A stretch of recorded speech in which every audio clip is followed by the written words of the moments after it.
Bom, eu vou fazer uma série de perguntas para vocês aí de forma bem simples e direta, e essa palestra não é bem uma palestra.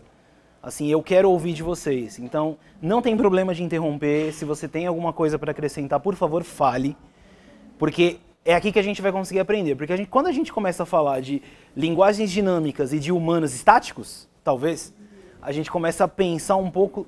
Nós somos humanos, a gente está aqui para discutir a respeito de como as coisas funcionam dentro da nossa cabeça e em relação às linguagens e o que a gente usa para desenvolver. Então eu preciso do feedback de vocês, é importante. Se vocês todos estiverem dormindo, assim, nem todo mundo vai aproveitar. E se vocês estiverem dormindo, a culpa é minha, então por favor falem. Bom, o negócio é o seguinte, quem aqui programa? Todo mundo? Tá, ótimo. Linguagens que vocês já trabalharam. Vamos definir o que é trabalhar. Fazer alguma coisa além do Hello World. E claro, quando a gente fala de Rails, é fazer um blog e por aí vai. Clipper. Pode ser, Clipper. Alguém? Opa, temos representação de Clipper aqui. Haskell. Olha, medo. Okemo. Prolog. Meu, o que é isso? O que está acontecendo aqui? Vamos lá, Ada. Pô, ninguém mexeu com Ada ainda? É legal, vale a pena. Assembly, tem vários tipos de assembly, né? Vamos para o Z80.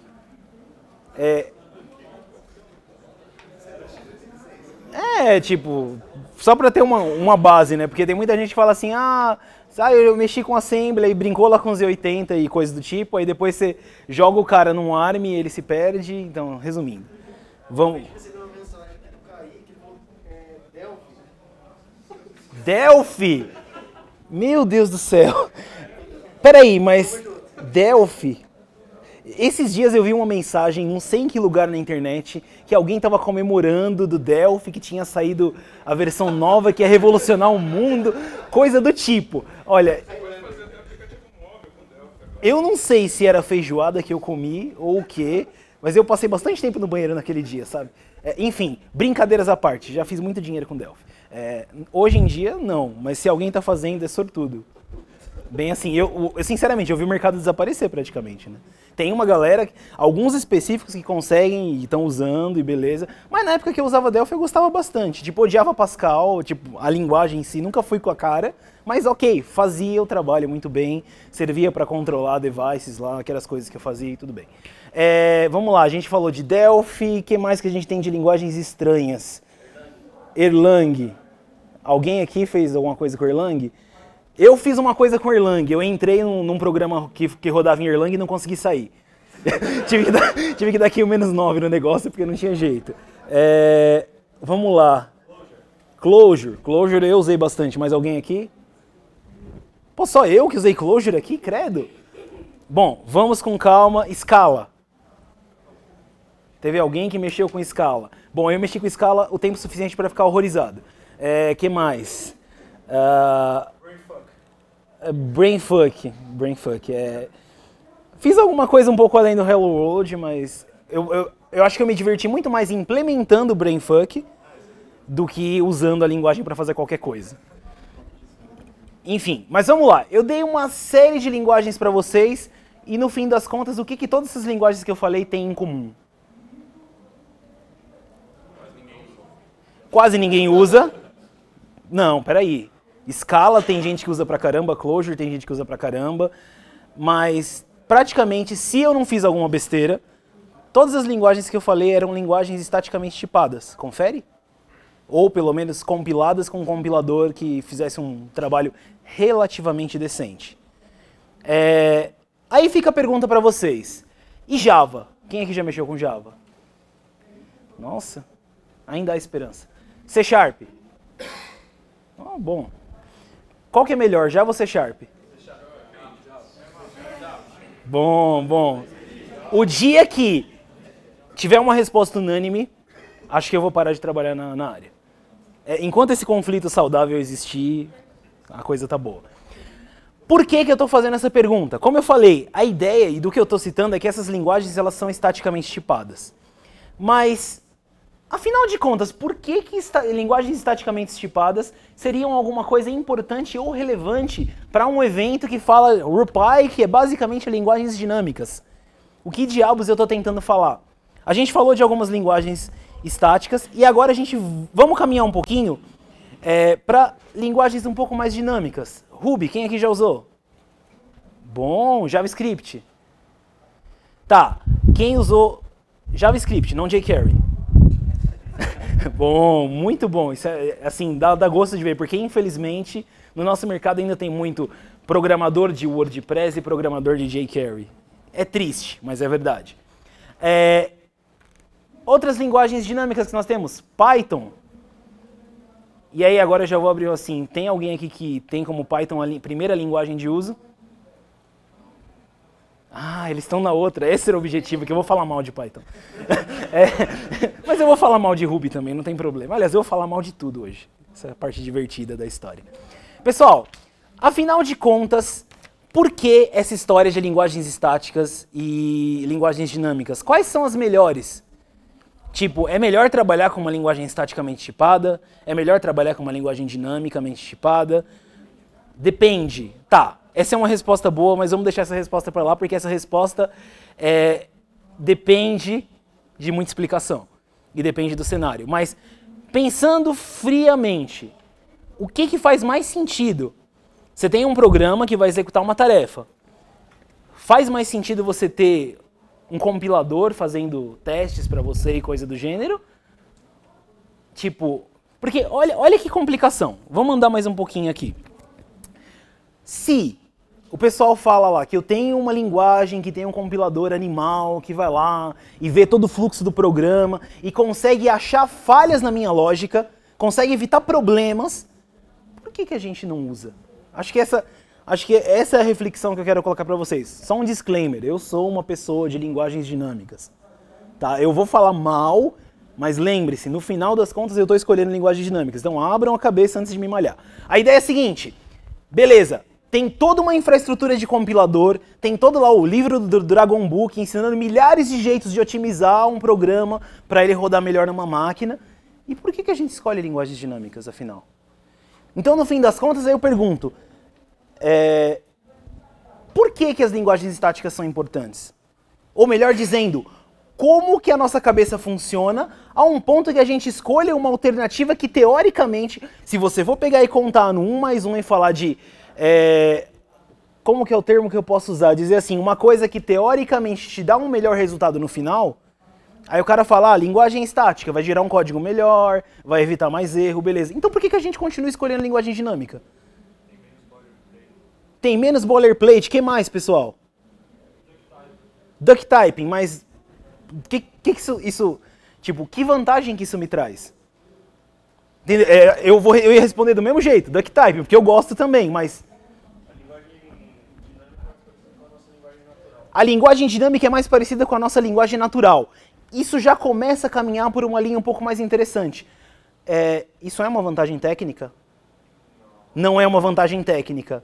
Duck typing é uma vantagem técnica? Não. Aí a gente tem que parar um pouco de ficar falando de linguagens e voltar um pouquinho mais para trás e começar a pensar nos humanos. Como que os humanos funcionam?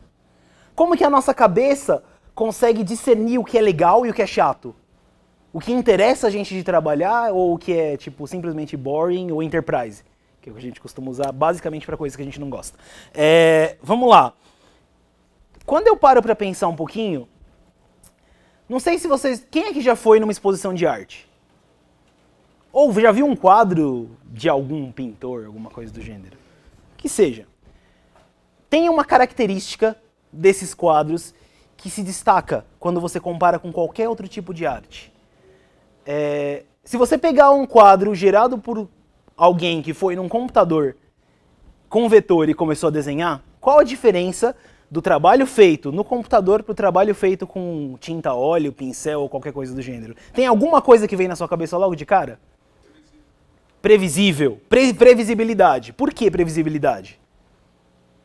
Porque o algoritmo deve ter... Tá, o algoritmo... Não tem como fugir daquilo, não. O computador nunca vai ser totalmente aleatório. O computador nunca vai ser totalmente aleatório. Nossa, aí o cara já complicou pra caramba, mas sim, tá certo. Mas como que a gente desce isso pra uma linguagem um pouco mais simples? Não, porque a definição é perfeita, ok. Eu tenho discreto versus contínuo. Mas tem uma outra coisa a mais. Se eu pegar agora, pegar alguma pessoa, vou pegar ele, que a culpa é dele, se a gente catar ele, dividir ele ao meio, ele vai ser simétrico? Não. Nós humanos, por natureza, não somos simétricos. Mesmo as pessoas que têm alta simetria de face, que são consideradas as pessoas mais bonitas, no geral, coisa do gênero, tem lá uns estudos questionáveis a respeito disso, que dizem que, pessoas que têm proporcionalidade alta entre os lados vão ser mais atraentes ou coisa do gênero. Mas mesmo essas pessoas que têm os lados o mais parecidos possíveis, não são 100% simétricos. Aí a gente começa a pensar um pouco. Quando você faz um desenho, faz uma linha no computador, tipo assim, lá dentro de qualquer programa de desenho vetorial, e você quer espelhar essa linha do outro lado, vai ser simétrico, não vai? Agora, se você se eu pedir pro meu moleque fazer um desenho assim e fazer depois uma outra linha do mesmo jeito, vai sair igual? Se eu fizer, também não vai sair igual. Se um artista ferrado fizer, não vai sair igual. Por quê? Nós humanos não somos discretos. A verdade é que nós somos contínuos, e não só contínuos, como nós temos imperfeições por natureza. Alguém discorda dessa afirmação? Faz sentido o que eu estou falando? Agora para pensar. Se eu sou uma pessoa que por natureza não consigo fazer que as coisas saiam sempre exatamente iguais e previsíveis, como que eu posso esperar que uma coisa, tipo um compilador, que vai me gerar sempre a mesma resposta, dada a mesma entrada, seja uma coisa agradável de eu trabalhar?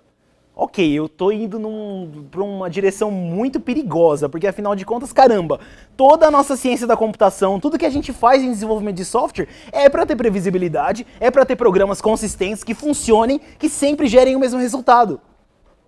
E aí, como é que fica?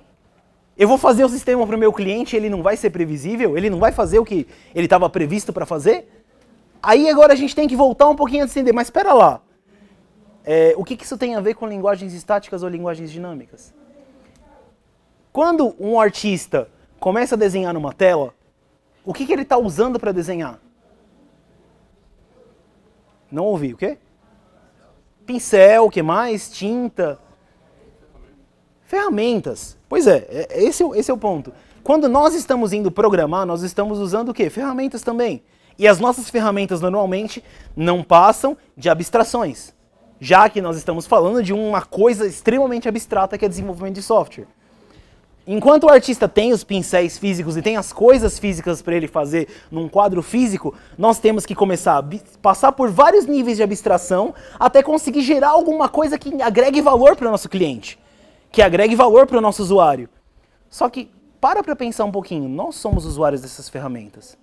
E aí eu te pergunto, quem que é o cliente que está tentando ser servido com um compilador de C, por exemplo, o GCC?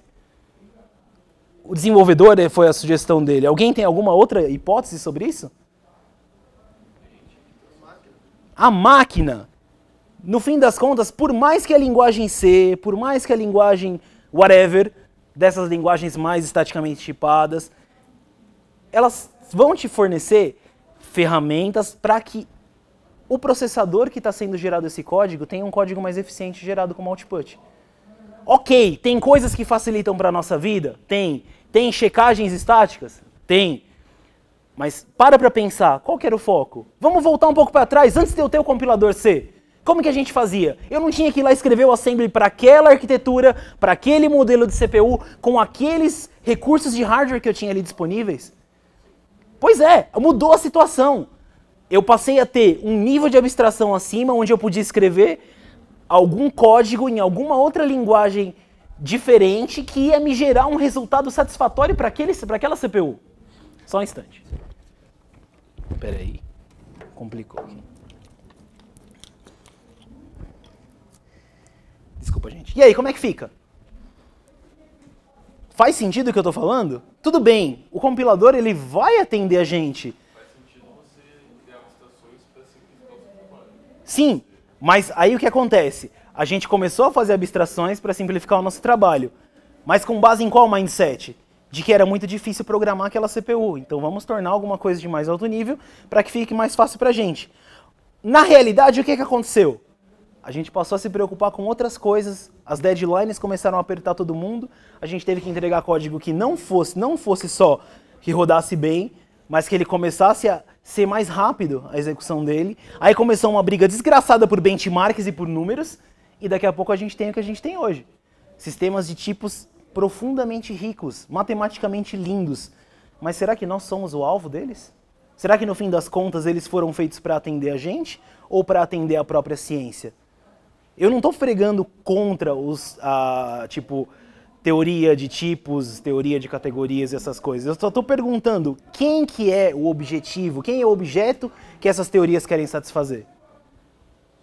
Se a gente para pensar um pouco, eu estou com toda essa bizarrice de compiladores e todo esse negócio de tipo, e as linguagens dinâmicas, onde que ficam? Se eu paro para pensar lá no meu código que eu estou executando, vamos pegar um exemplo bonito, Scala. O compilador do Scala é tão poderoso, mas tão poderoso, sabe aquela Torre de Hanoi? Quem é que não conhece Torre de Hanoi? Todo mundo sabe como é que é? É um joguinho bem meio besta, que a ideia é assim, são 3 hastes, aí tem uma rodinha maior, uma menor e uma menor ainda. Sacou já qual que é? Aí você tem que pegar e trocar de lugar e não pode colocar a maior embaixo da menor. O compilador do Scala é tão bizonho que ele resolve Torre de Hanoi em tempo de compilação. Só usando tipos. O compilador do Scala é Turing Complete. Você consegue, é bizarro. Você quer ver o exemplo? Bota no Google lá, Hanoi Tower, Scala C. Ele vai te dar um exemplo lá que você passa, qualquer expressão de Torre de Hanoi, ele vai compilar, vai criar os tipos, e esses tipos vão se resolver com generics e com teoria de categoria, com sei lá o que, e bizarrice, e o compilador vai te gerar no final classes que já são resultado do cálculo. É ridículo. E assim, eu não estou falando de um negócio que é um shortcut que usaram só para provar um ponto. Toda a teoria de tipos em cima do Scala fez isso. Então assim, ele tem um... como é que eu vou falar? Sound Type System. O negócio realmente segue as regras lá das teorias de tipo e tal, e funciona muito bem. Isso é tão crítico. Vocês já ouviram falar naquele site de relacionamentos chamado OkCupid? Tem um site de relacionamento bizarro aí na internet, e saiu um meme esses dias falando que o Odersky, o criador do Scala, ele foi banido desse site porque ele mandou uma resposta com 39 mil linhas quando perguntaram qual que era o tipo dele. Brincadeiras à parte, isso tem um certo nível de seriedade. Às vezes as pessoas começam a se preocupar tanto com a teoria e tanto com aquelas coisas que a gente esquece do mais básico. Peraí, eu tô aqui me matando, fazendo correlação de tipos e genéricos e reificação e sei lá o quê. O que eu queria fazer mesmo? Eu queria fazer um CRUD, né? Meu cliente precisava de uma coisa simples.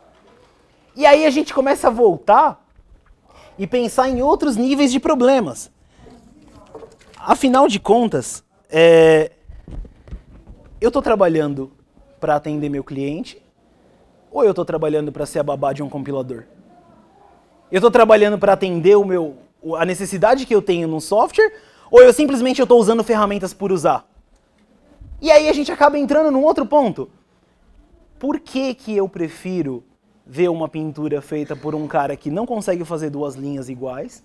Por que as 2 linhas que são ligeiramente diferentes me parecem mais bonitas do que as linhas feitas por um computador? Nós somos humanos. Nós somos humanos e nós apreciamos a simetria. Nós temos a tendência de apreciar coisas que não são exatamente milimetricamente perfeitas. Já parou para pensar se você só tivesse gente perfeita trabalhando no seu time, que porre que ia ser? Capcioso isso, né? Mas tudo bem. Porque normalmente a gente acaba trabalhando com tanto problema, com tantas situações no nosso dia a dia, que fala até que ia ser bom, mas não, na realidade não ia ser bom, ia ser chato. Porque nós mesmos não somos perfeitos. E quando você tem um cara, às vezes, que é muito perfeitinho, ele acaba te irritando. Para pensar. Sempre tem desse tipo. Aí vamos um pouquinho mais adiante. Resolvemos o nosso problema. A gente já sabe que, ok, teoria de tipos é legal, checagem estática é muito boa, e a gente tem como principal objetivo dessas coisas uma abstração que facilita a nossa vida, mas como principal foco, gerar código eficiente para ser rodado num processador X. Qualquer um. Você vai usar um compilador adequado para aquilo. Aí nós temos um segundo nível de checagem estática, que vai ser mais próximo de linguagens como Java, que é uma linguagem predominantemente interpretada, mas que você tem um compilador JIT. Eu vou começar a interpretar essa linguagem e conforme vai passando o tempo, conforme a execução vai progredindo, esse compilador analisa esse código, coleta estatísticas até um ponto que ele consegue otimizar, recompilar pedaços desse código. Ou seja, eu tenho o melhor dos dois mundos. Eu tenho um código que é interpretado, mais fácil de dar manutenção, mas ao mesmo tempo eu também tenho as vantagens de um compilador, de um analisador estático, de coisa do tipo. Que vantagem que eu tenho de usar Java mesmo, além de ganhar dinheiro? Máquina virtual Java, JVM, com essas coisas do tipo. Mas a linguagem em si, a linguagem Java, o que a linguagem Java tem de vantagem? Além, como eu falei, além de me dar emprego e dinheiro, porque achar emprego com Java é fácil. Orientação a objetos é uma coisa boa? Depende do ponto de vista. Assim, eu tenho que falar, tem muitos cenários que sim, é uma coisa muito boa. Mas também tem muitos cenários que, hoje em dia, quando a gente começa a estudar outras coisas como linguagens funcionais, se eu fosse te falar, tipo, há 10 anos atrás na minha carreira, essa linguagem de orientação a objetos era uma coisa boa, eu ia falar, não, é a melhor coisa que existe, não sei o quê. Hoje em dia eu já não sei te dizer, eu acho que cai naquele bem no depende que ele tinha falado. Depende do cenário, depende da situação. Alguém aqui já trabalhou com programação funcional um pouco mais pesada, além do Hello World? O que você acha de orientação a objetos?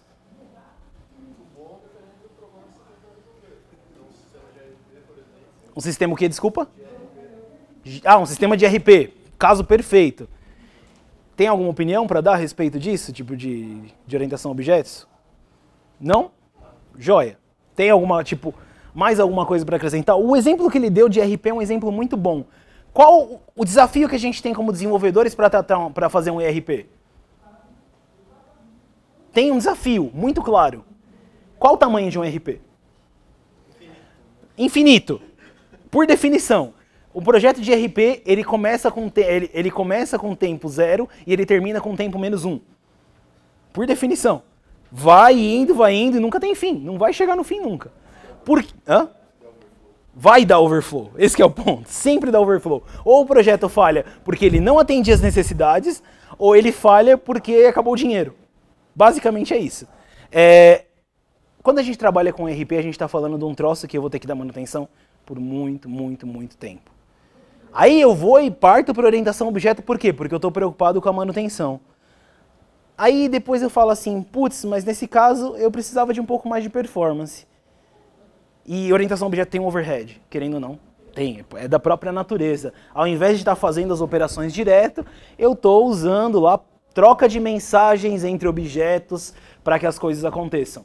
Se você tiver um compilador bacana, como no caso da JVM, que eu tenho o hotspot, ele vai conseguir resolver boa parte dos problemas de performance. Mas chega num ponto que você bate num limite, você esbarra numa parede, e aí você simplesmente não tem mais para onde ir. Você não tem mais de onde tirar performance para fazer esse negócio funcionar. E a gente está aqui falando de performance de novo, falando de novo de orientação a objetos e falando de linguagem estática mais uma vez. Numa conferência de linguagens dinâmicas. Nós já sabemos que nós somos humanos e apreciamos a imperfeição. Mesmo que a gente não queira admitir isso. Muitas vezes fala assim, não, como eu vou gostar de um negócio torto? Mas a verdade é que se você olhar sem pensar, eu acho isso aqui mais bonito, parece mais humano, parece mais orgânico. Aí a gente volta um pouquinho e começa a pensar, se eu sou humano, se eu aprecio coisas que são mais humanas, aí a gente começa a entender por que eu começo a escolher linguagens de programação que são um pouco mais próximas da minha linguagem do dia a dia.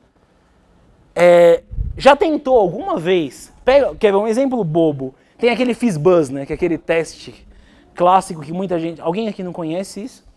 FizzBuzz? É um teste... Alguém tem uma definição boa para explicar isso? O que é o FizzBuzz? Vamos imaginar assim, é um testezinho idiota que tem 3 regras diferentes que você tem que implementar e tem que fazer o teste proceduralzinho mesmo. Se isso faz isso, se isso faz aquilo, se isso faz aquilo outro. Pronto. Eu não lembro dos números, não lembro das condições, então pronto. 3 e 5. Beleza, tem um código lá que você faz que chega dentro dessa coisa e faz o cálculo. Tenta implementar o FizzBuzz com orientação a objeto. Fácil. Coloca um if, coloca um if, coloca um if. Isso não é muito bonito, mas funciona. Aí a gente começa a evoluir esse caso um pouco. E se eu fosse implementar o Fizzbuzz numa linguagem dinâmica? Num Ruby da vida? Num JavaScript da vida? Primeira consequência. Qual a diferença que eu tenho de... aliás, melhor dizendo, qual a principal desvantagem da linguagem Java no nosso dia a dia? É verboso pra caramba. Você tem que escrever muito. Então se você chegar lá e olhar... até o pessoal brinca, né? Tipo, o Hello World de Java não ia caber num tweet. Entendeu?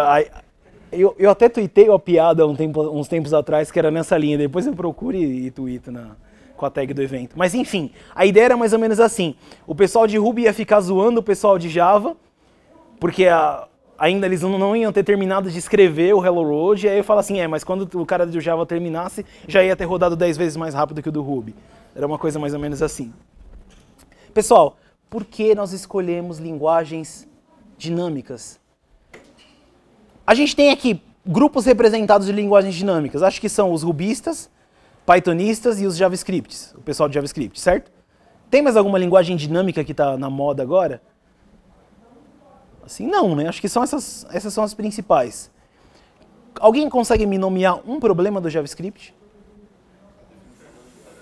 A definição da linguagem. Por que isso é um problema?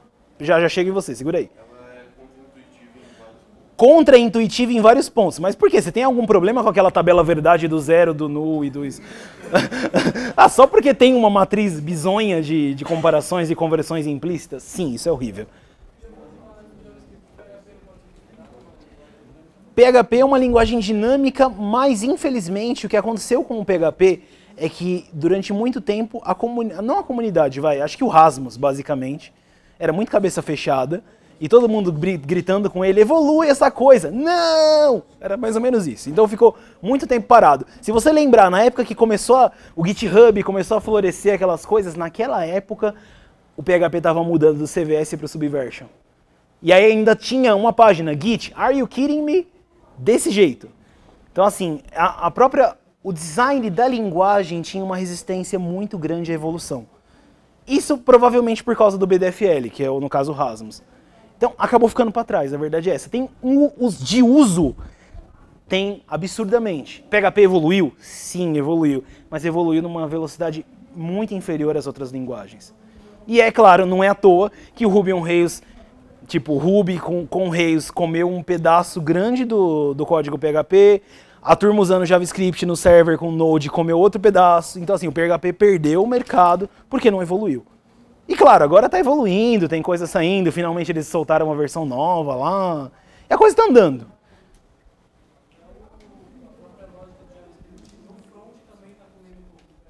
Sim, aí chega num ponto interessante. A lógica do JavaScript sendo usada no front-end, coisa que a gente faria no server-side, renderizaria o HTML e cuspiria de volta para o browser, está sendo feita direto no browser. E aí eu te pergunto, a gente estava falando de problemas do JavaScript, certo? E aí, Jun, você já puxou muito bem com isso. Todo mundo já viu esse post que eu falei da tabela verdade do zero e do espaço e não sei o quê? É ridículo. Você tem lá comparação disso com soma com isso que dá isso. E é bizarro. Tem uma tabela assim gigantesca com um monte de corner cases que acontecem na linguagem. Pessoal, isso é um problema de verdade. É um problema, é um design flaw mesmo. E por que a gente gosta de JavaScript? Aliás, quem não gosta de JavaScript aqui? Não tenha medo. Não tenha medo. Haters gonna hate. Não tem problema. Porque precisa. Pois é, mas você não gosta. Pois é. Aí chega nesse ponto. Você falou, tipo, que não curte porque não tem concorrente, você acaba sendo obrigado a usar aquilo mesmo e pronto. Você não curte mesmo. Não curte, ok. Mas o resto do pessoal não levantou a mão tipo de que não gostava de JavaScript. Usa numa boa, ou é ok, ou até gosta. Pessoal, uma linguagem toda zoada desse sentido, por que a gente gostaria de um troço desse? Diga. Apesar de ter esses programas, também tem qualidades muito grandes que talvez não se encontrem nas linguagens. Sim, e eu vou chegar lá. Qual que é a ideia? A gente falou de problema de uma linguagem. JavaScript tem uma tonelada de problemas. Não é só esses design flaws. Não sei se todos vocês sabem, mas eu implementei o JavaScript em cima da JVM num projeto chamado JS, usando Invoke Dynamic e aquelas bizarrices do Java 7. E eu tive o desprazer de conviver com o ECMAScript, que é a especificação da linguagem. E aí você começa a ver o que é bizarrice mesmo, assim. São corner cases maravilhosos. Assim, é muita coisa que você não faria a mínima noção de, mas peraí, por que eu tenho que fazer isso? Não, porque está na spec. Mas peraí, isso não faz sentido, mas está na spec. Sabe, são situações que você para. Realmente, a linguagem tem sérios design flaws. Mas por que a gente gosta de usar isso? Alguém pode me citar alguma vantagem de usar JavaScript? Praticamente todo computador tem. Que mais? Essa é uma... como que eu posso dizer? Vamos pensar, só para deixar claro, eu dei o exemplo de flaws técnicos da linguagem, que foi o caso lá daquela bizarrice de como a coisa funciona. E agora vamos pensar um pouco.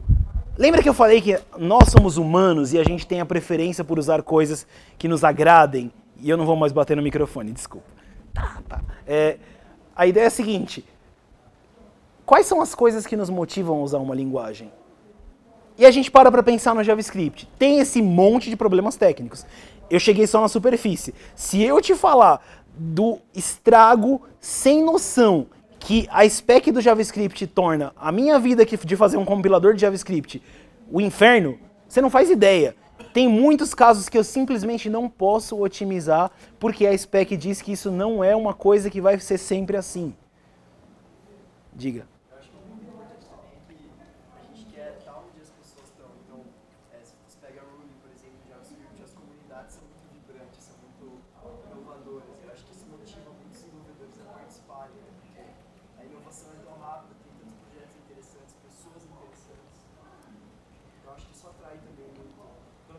Não.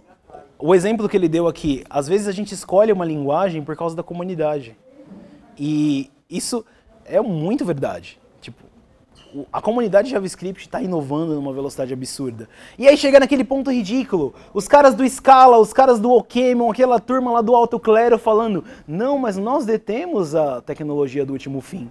E o pessoal está usando JavaScript para construir coisas que ninguém nunca imaginava que JavaScript ia fazer.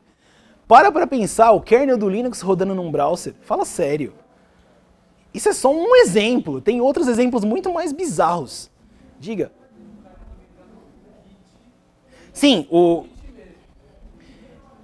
entendeu? Eu converso bastante com o Tim Kells, eu não sei pronunciar o nome dele, o Creationix. É absurdo o trabalho que o cara está fazendo. Puro JavaScript, o cara está implementando todo o Git de novo para rodar no browser. E tá funcionando, isso que é mais bizarro. Tipo, já tá num ponto que já é, de certa forma, usável dependendo do caso de uso que você tem. É absurdo. Implementação de Git em JavaScript, rodando no browser, no client-side.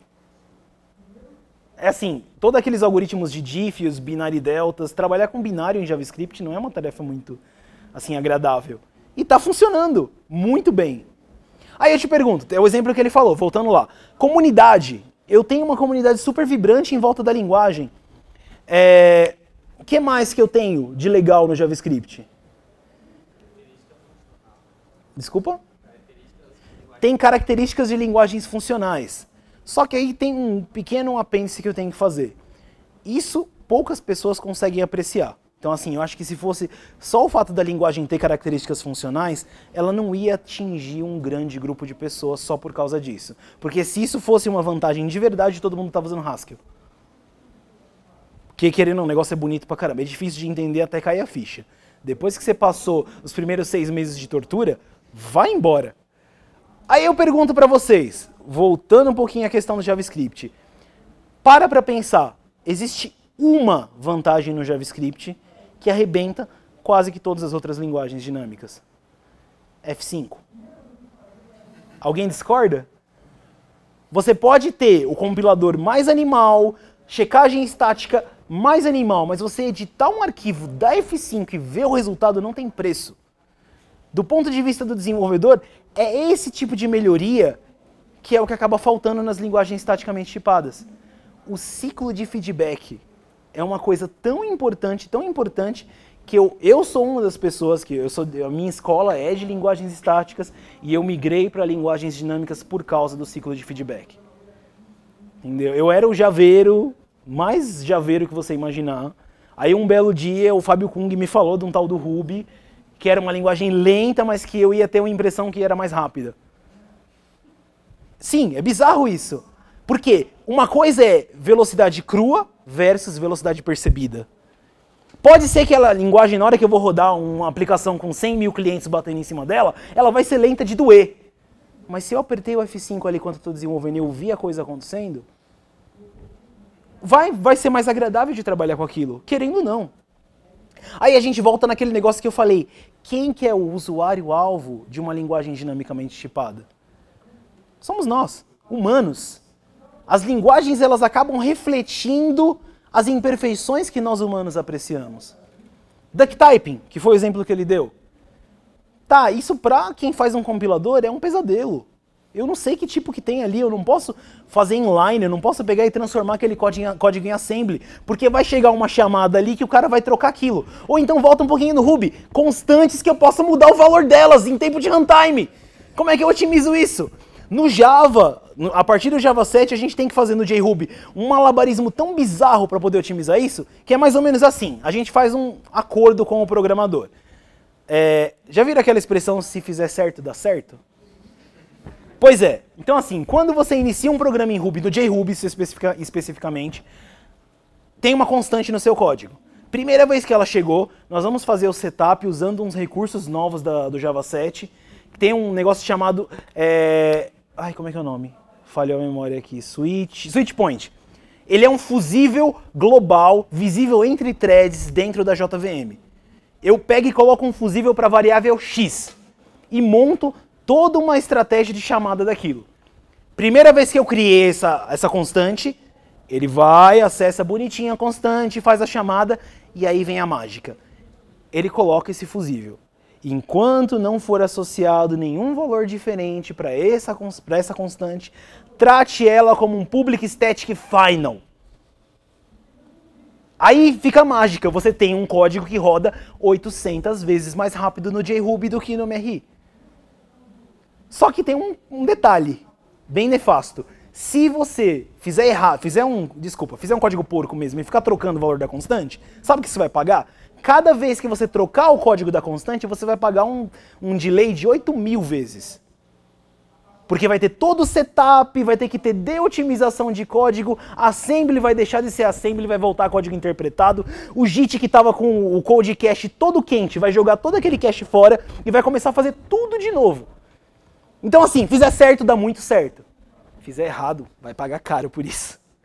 É um exemplo de linguagem dinâmica. E por que a gente gosta de Ruby se Ruby tem esse design flaw de deixar uma constante ser reassociada? Eu não sei como é que é. Reassigned.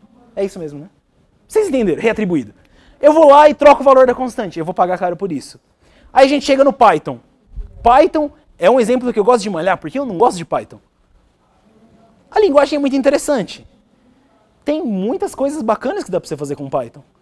E assim, aí vem um ponto. Eu, como desenvolvedor de linguagem, né, que vou fazer, desenvolver a linguagem, fazer um compilador para ela, num belo dia eu precisei fazer uma extensão C para Python. Logo no começo da época que eu estava mexendo com essas coisas, nossa, que legal, dá para fazer tanta coisa bacana com Python. Aí de repente eu parei para pensar, peraí, o que é encapsulamento mesmo, pessoal? Sabe o que é encapsulamento? Alguém tem uma definição fácil aí? Me dá uma definição de encapsulamento aí, vai pessoal. Orientação a objetos. Você abstrai código para dentro de um módulo, para dentro de uma caixa. Abstrai código para dentro de uma caixa, o que mais? E essa caixa tem um ponto de comunicação com o mundo exterior. Você pode usar isso como um módulo para conectar com outras partes. Tá, ele chegou bem perto de uma definição bacana, tipo, uma caixa que vai pegar e vai definir o acesso ao mundo exterior. E eu vou mais além, eu digo que isso é um contrato que você faz, juntando essa ideia dele e falando assim, só vai passar pelos caminhos que eu disser. Isso é encapsulamento bom. O que eu quero mostrar, eu mostro. O que eu não quero mostrar, eu não mostro. E se eu te contar que para eu fazer uma extensão Python, pelo menos no CPython, né, o Python implementado em C, um adendo, PyPy, que é o futuro do Python, é lindo. CPython é horrendo. pronto, já falei. Voltando para o CPython. Como que eu faço para criar um objeto no CPython? Eu vou lá, abro as entranhas do objeto e coloco minhas coisas lá numa boa. Não, sabe, é aquela coisa. Vamos fazer assim, qual que é a API do meu objeto Python? Ah, é simples, pega um bisturi aí, abre, pode usar à vontade, tipo, não tem encapsulamento. E assim, eu não estou batendo no Python defendendo o meu Ruby não, porque o MRE é o próximo. A API é exatamente igual, porque ela foi inspirada no Python. Então assim, isso é uma zona. Porque depois você quer deprecar um método na linguagem, você quer otimizar o core da linguagem, você não consegue porque quebra meia dúzia de extensões no mundo inteiro. Aí você fala assim, ah, então a gente já falou mal do Python e falou mal do Ruby, vamos falar, JavaScript não tem esse problema. O Node está com o mesmo problema, tanto que o TJ, esqueci o nome dele, é um dos TJs lá, ele... Hã? Esse mesmo, TJ Holloway Chuck, ele está reescrevendo uma camada de compatibilidade entre o Node, entre o V8 e o Node. Para quê? Para poder abstrair e blindar o Node.js das mudanças bizarras de API da V8. Então assim, imagina, o problema que a gente está falando besta, extensões nativas de uma linguagem. Eu já falei 3 linguagens que a gente gosta, as 3 têm problema. O mesmo problema. Por quê? Falta design. Então por que a gente está usando esse troço? Pois bem, essa API, com perdão da palavra, essa API escrota do CPython é o que permitiu a turma de Science, que é o do SciPython e aquela turma do gênero, não ter dificuldade de fazer o que eles quisessem com a linguagem. E Python virou um sucesso em pesquisa científica. Você consegue pegar e bater, colocar aquela libgmp para fazer cálculo numérico absurdo. E é super rápido. Se eu tivesse uma API super definidinha e travada, será que a gente ia ter conseguido ter essa inovação? Será que perfeição nesse caso não ia ser ruim?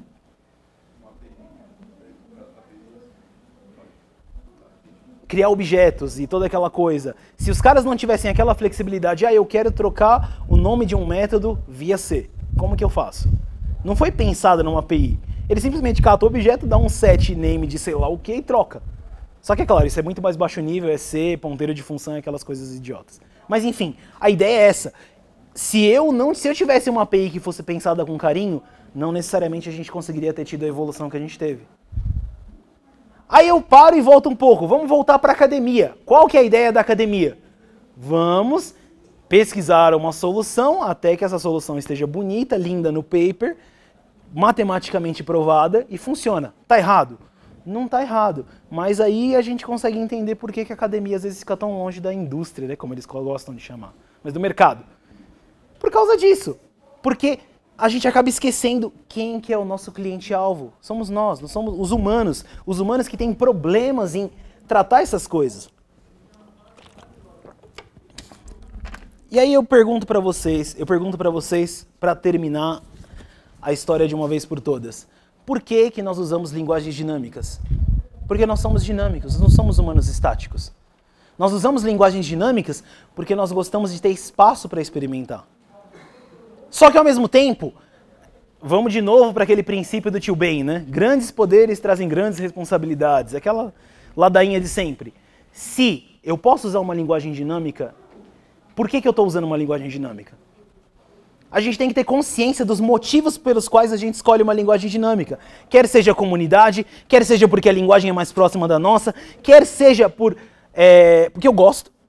Desculpa, por mais que isso não seja tão científico, se eu me sinto bem fazendo alguma coisa, por que eu não posso usar? Ah, porque eu gosto, eu odeio Python, eu não vou usar Python. Não tem outra justificativa, porque é uma linguagem bacana, tem comunidade, tem um monte de coisa, eu não vou com a cara. Se a gente não começar a enxergar o nosso mercado com um fator humano levado em conta, como é que a gente vai ter times de desenvolvimento felizes? A verdade é que quando o Metz fala lá, né, que ele quis fazer o Ruby para que o pessoal ficasse bem e ficasse, tipo, felizinho enquanto programasse. De certa forma, isso é meio engraçado, mas tem um fundo de verdade. Então, o que eu falo para vocês? A gente chegou e demos uma volta aqui por linguagens estáticas e linguagens dinâmicas, aquela coisa toda, e eu queria fechar com o seguinte. Para que linguagem dinâmica é boa, pessoal? Fazer o programador feliz, tipo curtir a tarefa dele. Para que linguagens dinâmicas não são boas sempre? Performance. Por causa disso, eu vou sair escrevendo tudo em C? Não. Vamos tratar problemas quando eles se tornarem problemas. Então, assim, é muito mais inteligente eu fazer minha aplicação numa linguagem que me dá prazer e depois deu problema, ficou lento, eu vou lá e reescrevo a parada toda em uma linguagem mais performática, porque eu já ganhei dinheiro com aquela primeira versão que deu problema, do que eu chegar e sair fazendo otimização prematura. Então, assim, lembra, primeiro, a gente gosta de linguagens dinâmicas porque elas são próximas da nossa realidade. Elas chegam mais próximo do que a gente pensa e de como humanos se comportam. Mas, às vezes, a gente tem que dar o braço a torcer e usar linguagem estática sim. São só ferramentas, não são religião. Então, assim, tendo isso em mente, tem problema de performance, não é pecado ir fazer e usar uma linguagem estática. Ao mesmo tempo, é burrice usar uma linguagem estática para uma coisa que você resolveria mais rápido com uma linguagem dinâmica. Então, assim, temos que buscar equilíbrio. E, claro, a gente aprende as regras para poder quebrar elas. É isso aí, pessoal. Valeu.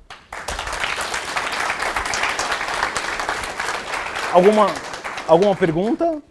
Algum comentário? Manda. Você falou um pouco sobre a academia, né? Sobre a questão de que muitas vezes o pessoal da academia vai desenvolver uma coisa mais técnica, assim, mais certinho, para depois ter um dilema com o mercado. Eu fiquei pensando, eu estou só lendo essa parte de linguagens funcionais, aí não sendo uma jogada bem feita ainda. Eu escuto falar que algumas delas são muito feitas pela academia e depois isso acaba tendo resistência no mercado. Acaba tendo resistência no mercado porque é um inferno trabalhar com aquilo, cara. Ó, vou te dar um exemplo bem legal. Dentro da JVM, na implementação da JDK, no Java 7 começou a entrar a preparação para o Java 8. No Java 8 a gente tem lambdas dentro da linguagem. Lambda, falando de linguagem de programação, não é um negócio difícil de entender, né? Você passa um bloquinho de código lá e ele executa. Mais ou menos isso, vai ultra simplificando. Um bloco de código invocável. Até aí tudo bem. Só que, como que foi? Para que isso acontecesse, eles tiveram que chegar no Java 7 e implementar uma nova API para que a gente pudesse ter esse tipo de coisa. O nome dessa API chama Method Handle API. Só que tem um problema. O cara que implementou essa API é um cara que eu acabei de esquecer o nome dele tá na ponta da minha língua. Mas vamos resumir o problema. O problema desse cara é que ele é um doente. Sério, o cara é muito inteligente. E aí ele fez como? Ele fez toda a API de Method Handles baseada em Lambda Cálculos. Quantos aqui que sabem Lambda Cálculos? Tipo, beleza, você deve ter ouvido falar. Já tentou fazer alguma coisa com Lambda Cálculos? É bizarro, cara. Assim, é muito louco. É um exercício ótimo de cérebro, coisa do gênero, mas é muito complexo. Aí chega o pobre mortal aqui para fazer alguma coisa com a API e começa a chorar sangue. Desculpa. Ficou grudado. Não tá bom. Parou? Peraí. Nossa, coisa que enrolou mesmo. Peraí. Pronto. Lambda Cálculos é um negócio muito complicado. Aí eu fui mexer nessa API e eu comecei a me sentir o ser humano mais burro da face da Terra. Só que aí tem um problema. Eu já estava conformado, tá tudo bem, eu não sou ninguém, né? Eu sou um programador maluco que tô tentando fazer alguma coisa e tá bom. Aí um dos meus heróis, o Charlie Nutter, que é o criador lá, um dos principais committers do JRuby, chegou e falou, cara, eu não consegui entender a API de Method Handles. Aí ele falou o quê? Vamos criar uma abstração para esse negócio, porque eu sempre estou trocando a ordem das coisas. Porque Lambda Cálculo você faz as coisas de trás para frente. É meio bizarro. Aí ele criou um projeto lá chamado, que eu acabei... Nossa, esqueci o nome do projeto também. Mas enfim, o nome do projeto é Method Handles API for Mortals. Essa que é a ideia, de tão complicado que é trabalhar com a API do cara. Não me entenda mal, é super poderoso, dá pra fazer um monte de coisa absurda, mas é difícil. De novo, nós somos humanos, a gente tem dificuldade de entender as coisas. Eu acabo tendo que criar uma outra abstração pra coisa ficar um pouco mais simples. Entendeu? No fim das contas é isso. Tem coisas muito, muito legais, tipo, se você olhar os papers de escala, aquelas coisas de teoria de tipos, é muito louco. Mas quem que consegue entender aquilo, cara? Eu leio um paper, eu vou aproveitar 3% do paper. Com sorte. Por isso que a academia acaba ficando afastada. Você tem uns caras muito inteligentes, mas eles estão muito longe de conseguir passar isso de um jeito que nós, que trabalhamos na área, consigamos aproveitar isso. Mas tem uma dessas linguagens funcionais que não é tão acadêmica? Júlia. Mas aí ela acaba sendo acadêmica porque tem pouca gente usando. É 880, não tem jeito, infelizmente. É bem complicado isso mesmo. O de- Que o cara fez aí, ele afetou alguma coisa a API final? A API inteira foi feita pensando em lambda cálculos. Se você olhar no Javadoc da API de método de handles, tem as formas de lambda cálculos lá, é bizarro. Tem lá, tipo, T e não sei o que, chave pra lá, é cálculo matemático. Tá lá no Javadoc, pra você ter uma noção de como que o troço foi influenciado. É bizarro. Diga. X, parabéns por pensar. Opa, valeu. Queria saber quando é que eu vou ter o prazer de entrar lá no GitHub/QMX e ver um projeto chamado QMX Language ou algo do tipo. QMX o quê? Language. Ah, tem o DinJS, né? Que eu não teria condições de fazer uma linguagem, sinceramente. E se eu fizesse, ia ser uma linguagem de brinquedo. Eu não sei que... Assim, fazer linguagens pelo prazer de fazer, eu já fiz várias e eu tô fazendo uma pro meu livro que vai sair um dia aí. Quando eu terminar, eu anuncio. Eu não vou anunciar antes de terminar, não. Mas enfim, a ideia é essa, tipo... E eu a recomendo pra qualquer um. Você quer aprender uma tonelada de coisas? Tem duas coisas que você precisa fazer. Primeiro, a gente vive... Eu já passei muito do tempo, né? Mas tudo bem. A gente vive em cima de abstrações. Larga as abstrações e se você nunca teve a experiência de construir um computador do zero, construa um. É bizarro eu te perguntar isso, né? Tem um site chamado nand2tetris.org. Nand, tipo de porta, Nand 2 Tetris. Nand 2 Tetris. Eu tweeto depois, se for o caso. E assim, vai te ensinar como que você constrói um computador do zero. Começando pelas portas lógicas, os gates lá, OR, NOT, aquela coisa, bizarro. Vai te ensinar como montar o circuito, depois você vai escrever isso usando uma linguagem parecida com VHDL, vai começar a fazer portas lógicas e depois agrupar as coisas pequenas em coisas maiores, Resumindo, no final do livro você fez um computador inteiro, do zero. Unidade aritmética e os escambau, tipo banco de memória, memory map de I/O, todos esses tipos de coisa. Se você passar, e não é difícil, só é uma coisa que você tem que investir um tempo para fazer acontecer. Mas o resultado final é que você aprende tanto de como as coisas funcionam que você nunca mais olha o seu dia a dia do mesmo jeito. Vale muito a pena. Eu acho que a gente não tem mais tempo para nenhuma pergunta, né? Sim, beleza, tranquilo. Valeu, pessoal.